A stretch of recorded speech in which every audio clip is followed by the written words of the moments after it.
नमस्ते। निवेश की दुनिया में पहला कदम रख रहे हैं तो मन में एक सवाल जरूर आता होगा, अपनी मेहनत की कमाई कहाँ लगाएं, म्यूचुअल फंड्स में या फिर सीधे स्टॉक्स में। आज की इस बातचीत में हम इसी उलझन को सुलझाने वाले हैं। यही वो दुविधा है ना, जहां हर नया निवेशक आके अटक जाता है। एक तरफ लगता है कि जल्दी से ज्यादा रिटर्न मिल जाए और दूसरी तरफ डर लगता है कि कहीं पैसा डूब ना जाए। पर फिक्र मत कीजिए, अगले कुछ ही मिनटों में रास्ता एकदम साफ हो जाएगा।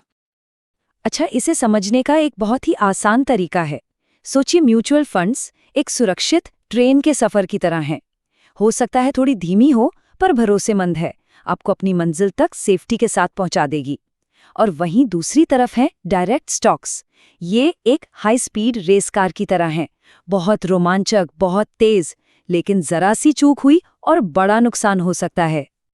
तो चलिए इन दोनों रास्तों को थोड़ा और करीब से देखते हैं, समझते हैं कि ये असल में है क्या, ताकि जो भी फैसला हो वो सिर्फ अंदाजे पर नहीं बल्कि पक्की जानकारी पर टिका हो।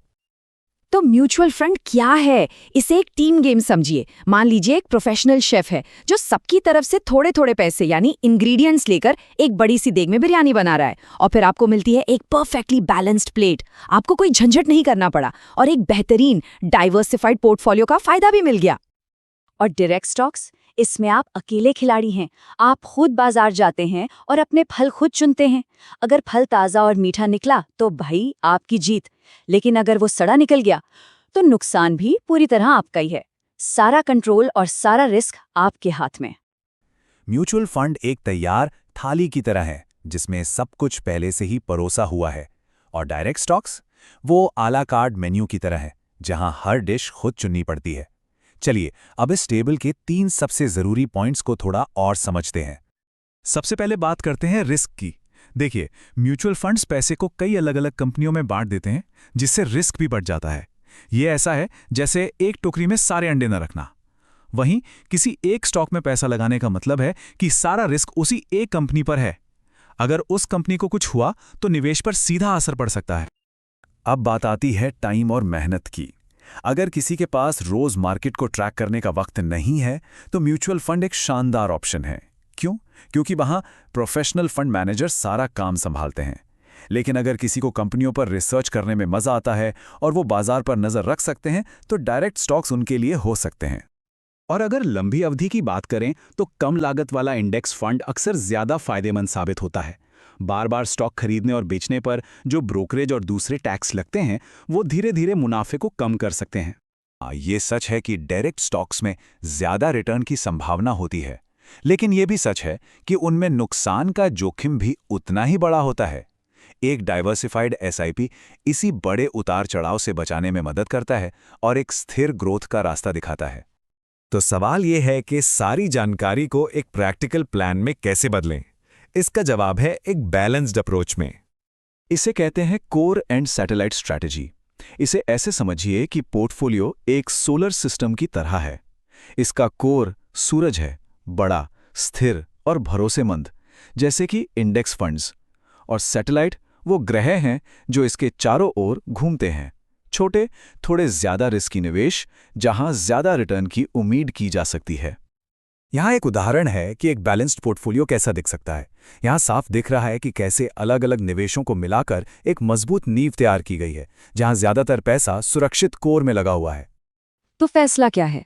देखिए, एक आम निवेशक के लिए जो एक व्यस्त जिंदगी जी रहा है, जिसके पास रोज रोज मार्केट को ट्रैक करने का वक्त नहीं है, उसके लिए जवाब बिल्कुल साफ है। म्यूचुअल फंड से शुरुआत कीजिए।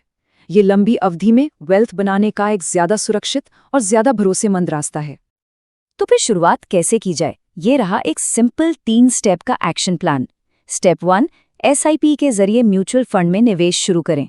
अपनी नींव सुरक्षित और सरल तरीके से बनाएं। स्टेप 2, जब आपको 2-3 साल का अनुभव हो जाए तब आप चाहें तो अपने पोर्टफोलियो का एक छोटा सा हिस्सा, मान लीजिए 10 से 20% डायरेक्ट स्टॉक्स में लगा सकते हैं। और स्टेप 3, जो सबसे जरूरी है, अनुशासित रहें। बाजार गिरे तो डर कर अपनी एसआईपी बंद मत कीजिए। लगातार चलते रहना ही कामयाबी की कुंजी है। अब सवाल आता है, लेकिन कौन से फंड में? तो यहाँ कुछ उदाहरण हैं जो अलग अलग जरूरतों के हिसाब से हैं। पर हाँ, एक बात याद रखिएगा, ये सिर्फ उदाहरण है, कोई सलाह नहीं। निवेश से पहले अपनी रिसर्च जरूर करें। अगर सेफ्टी सबसे जरूरी है तो यूटीआई निफ्टी 50 इंडेक्स फंड एक अच्छा शुरुआती पॉइंट हो सकता है। अगर ग्रोथ थोड़ी ज्यादा चाहिए तो पराग पारेख फ्लेक्सी कैप फंड देख सकते हैं। और अगर टैक्स भी बचाना है तो मिराय एसेट का ELSS टैक्स सेवर फंड एक बढ़िया ऑप्शन हो सकता है। और जाते जाते इस एक सुनहरे नियम को हमेशा याद रखिए, निवेश एक मैराथन है, कोई 100 मीटर की दौड़ नहीं।